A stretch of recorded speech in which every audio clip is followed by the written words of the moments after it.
Okay, nothing says week 18 like the Tampa Bay Buccaneers coming to the Carolina Panthers in a must-win to make the playoffs. Man, I'm hoping my Panthers can snub them out, but we're going to find out right here in my reaction to this video from Panthers YouTube via the NFL. Let's get right to it. Hey, I thought it was all over.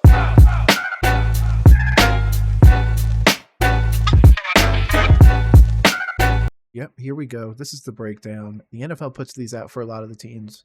I'm just starting to actually react to them, see what they're saying, and give my opinion. But without further ado, let's jump right into it. Carolina Panthers play their final 2023 game at home this week versus the Tampa Bay Buccaneers, who hope it's not their final game. Despite losing last week, the Buccaneers control their destiny, beat Carolina, and win the NFC South.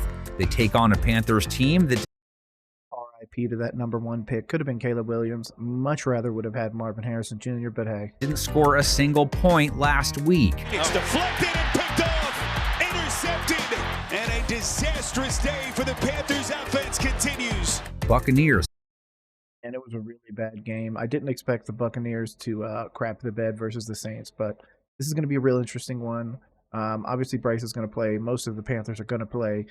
There are actually quite a bit of injuries on the Bucs side, and the rumor is that even Baker might not play. So if that's the case, that's going to give us a possible leg up. Of course, I would love to knock the Bucs out of the playoffs, but it would leave the door open for the possible Atlanta Falcons or even the New Orleans Saints to win that division and head over to the playoffs. So it's kind of a win-win, lose-lose situation, no matter which way you look at it.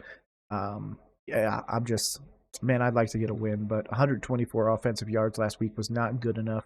This is the last game. I don't care if they come out here and put up 600 points and we beat the Bucs by 70. None of it matters, period. Face the official worst team in the league. Carolina locked up the number one pick in the draft for Chicago. The number one pick they have on their roster, the reason for that. Bryce Young only threw for 112 yards last week, a low 50s rating, no touchdown. Yeah, and to be honest, like, I'm sorry, a lot of people have said that Bryce is the future and he's this and he's that. He's got some good moments. But Daniel Jones had better rookie stats than that. Just something to think about. One pick, just 3.5 yards per attempt. It's been a rough rookie campaign for Bryce. Has 11 TDs, 10 INTs for the season. A little bit high with that pass and another.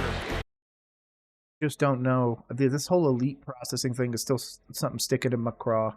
I'm sorry. I'm not a Bryce. You know, I'm not going to pledge to the altar of Bryce Young or Bryce Crispy, as I've called him on this channel. But, yeah, I don't. So far, he's been a massive letdown. I know that a lot of people really want to believe in him, and I do want to believe in him long term. And I do. I think that he could become great. But I think that, like I've always said, where you go matters more than when you go. And he went to the worst situation in football, clearly stated by our 2-win record. Turnover on downs. That's one I don't really quite understand. Carolina has scored more than 18 points just once in their last 11 games. Tampa held them to 18 in Week 13, sacked Young 4 times, picked him off, no touchdowns allowed. Buccaneers beat the Panthers in a close one, 21-18. Young will throw on 4th down. He's directing traffic for Thielen. Thielen he can't get it, it's intercepted! Antoine Winfield! Dude who shouldn't have been snubbed over Buda Baker made that play. That's a whole separate video that we're going to have to do of Pro Bowl snubs whenever the hell I get to it, but man.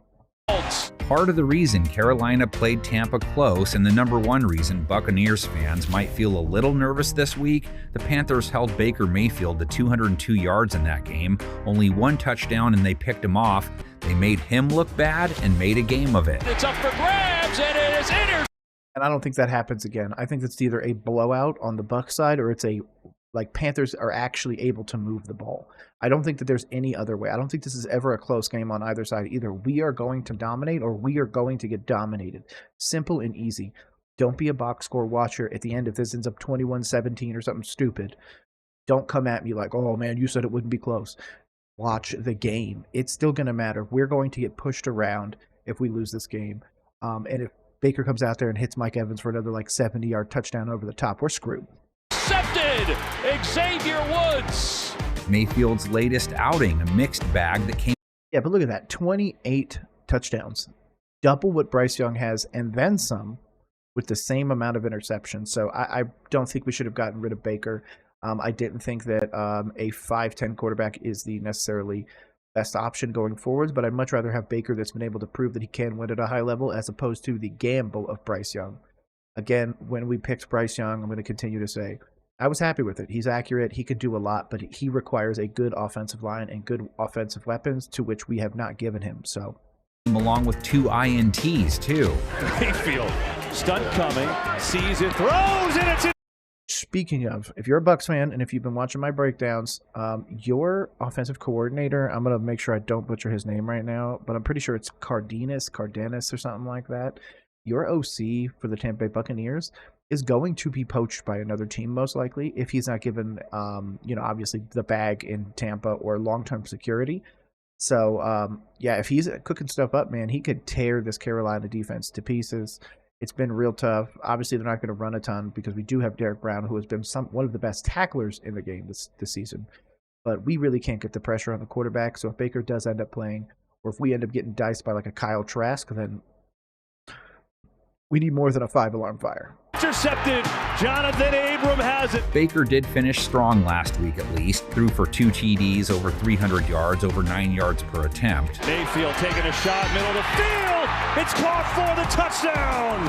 Trey Palmer. And that's Mayfield, more or less. No shock who he's going to try and lean on to try and take down Carolina for that was the play I was talking about, right over the top where he just took it and he was gone. the second time.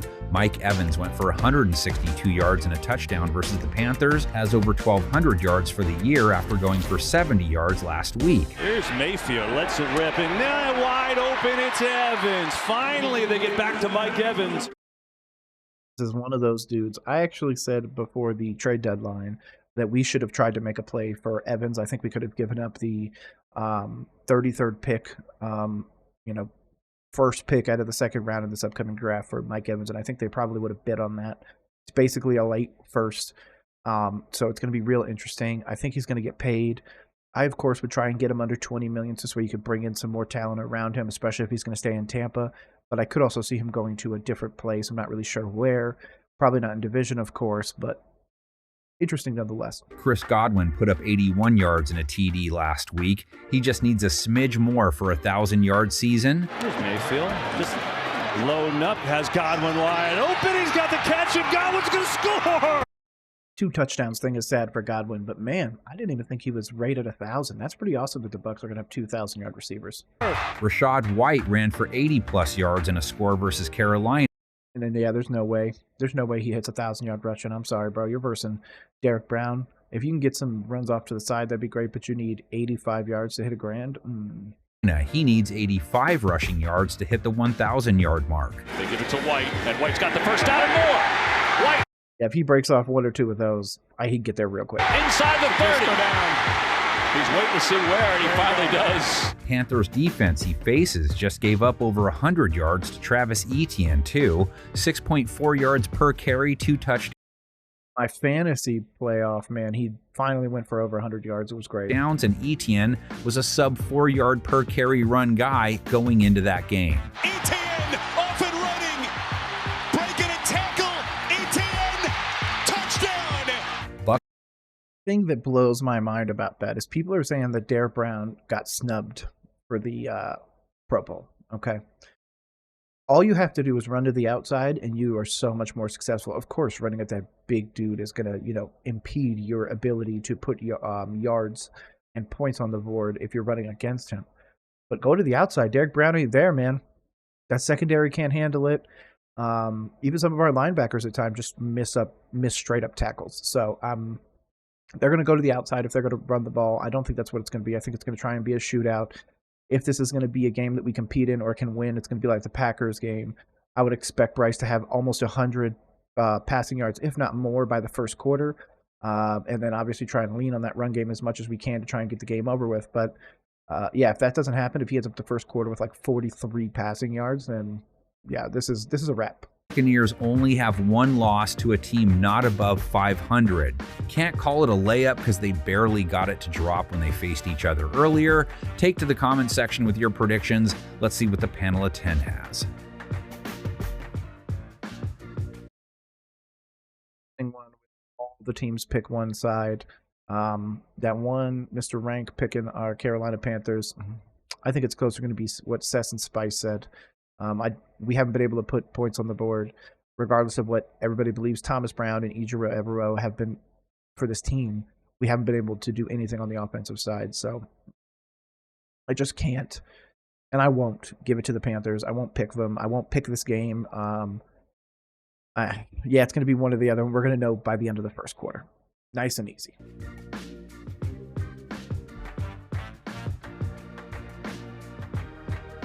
This is it. Okay, I was expecting them to have a little bit more. Just in case you guys ever need more breakdowns or anything in the NFL, my name is Nick. I run roll coverage over here. We do breakdowns like this, reactions, so much more. Make sure to subscribe to us on the socials below. And again, hopefully you guys have a great rest of the day. I hope you come check us out again. Peace.